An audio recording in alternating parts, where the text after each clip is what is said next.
Fatiyaa mana isii deebitee jirti. Bahariin ililliidhaaf mana kireessee jira. Bahariin ililliidhaaf mana kireessee Fatiyaan sababiin isiin irraa baatee fi akka inni isee mana sanii finne inni dhiiramiti. Dhugumatti baharii yoo ilillii mana san fide akka balaan isatti beekamteeti jechuudha. Beeyteeti jechuudha.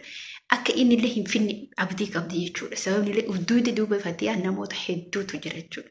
Dhugumatti nama jechuun nama akkanaati. Hafuu bakka fedhiin hafuu qilee haaliidha jechuudha. Illee duuka uummatti akka dantaa takka namni itti qabu hin jiru. Isillee murattee jirti. Fatiyaan dhugumatti jabduudha. Maaliif hojjettanii firii taatee haasofti. Akka namoota kaanii gabbaatee iyyitee boottee hin jenne.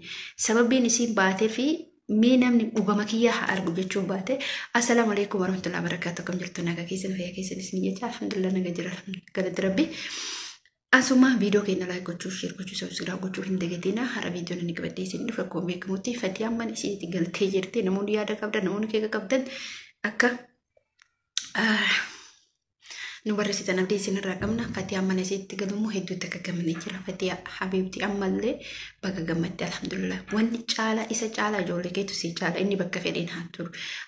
Niitii isaa mootii isii raagattee ilma keetii addaan si baaftee immoo bormoo zajaan oolteen bultu Fatiyaa baharillee ilillii fi isillee addaan bahu baharillee addaan bahu jiran. Maaliif bultii kee diidee waan ta'eef bultiin isla diigamu jirti jechuudha.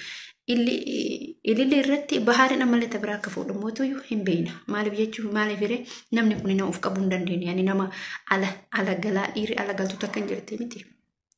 Nama akkasiiti. Namni isii warqee tanarratti fuudhe tana isii tana jechuudha. Isii dirqama namoota akkana kana jettee bultitee diide tana abadan akka wajjin hin teenne hin beeku. Tarii mootuyyuu fuudhee gadhiisuu danda'a hin beekamu. Dhugaan ta'e mootuyyuu ganaadhaan ammallee dhugaa ta'e argee jira jechuudha bahariin. Ganaa dhugaa ta'e argaa jiru jechuudha. Gaafa intalli tun funyaanitti tushaa dirtee isaan deemtu dhugaa ta'e arga. Hin argine ammallee. Isin jechuu barbaade Fatiyaa mana keetitti galii. Durallee namoonni hedduun Fatiyaa kootu galii isin jechaa turan jechuudha. Dhugaa dubbachuuf. Galumsi kee hedduu takka kan gammachiise alhamdulillah rabbil alamin ilmoo ofii wanni caalu hin jiru. Waa hunduma keessa ilmoo ofiitu caala jechuudha. Odoo abbaan manaa ta'ullee abbaan manaa ala akka deemu dhala durriyyummaa deemu homaa abbaan manaatu hin jedhamu jechuudha. Durriyyee yaani injiraa miti akkasumattuu. Kanaaf isin tun immoo tuyyuu Fatiyaadhaan ijoollee Fatiyaa ijoollee na fidii yoo barbaadde haa deebitu yoo barbaadde haa teektu. Jeti jechuudha. Bilaa aleekin qaanoftu yoo barbaadde na bira fidii yoo nama hin argine baratti. Isa jaalatte malee ijoollee isa jaalatte sitti fakkaata. Ijoollee isii jaalatte. Isa waan jaalatteef itti raagattee fidatte qabdi beekta. Isinii galee ijoollee ta'e fidii. Wanni kuni wanni Fatiyaa irratti raawwatame kuni dhugumatti baay'ee tokko jechuudha. Namni wal jala laalee deemuu danda'a jechuudha.